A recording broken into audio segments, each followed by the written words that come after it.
Hi there, today I will be guiding you through how to download all my files in OneDrive. It's a very simple thing and you can download all your files in a single click, which you have in your OneDrive. Even if you're new to OneDrive, don't worry, this guide will walk you through each step clearly. And how can you do it? The first thing is, in the Google search bar, search for OneDrive and click on the official website which will appear on the top.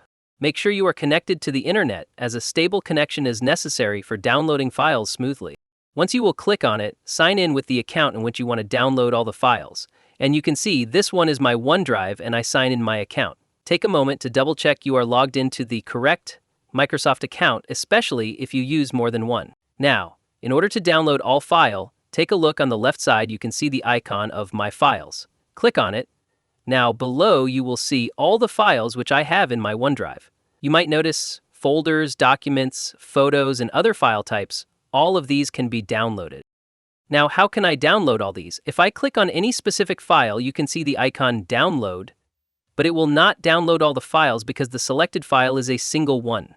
So that's why this file will be downloaded. It's important to understand that selecting just one file limits you to downloading only that item.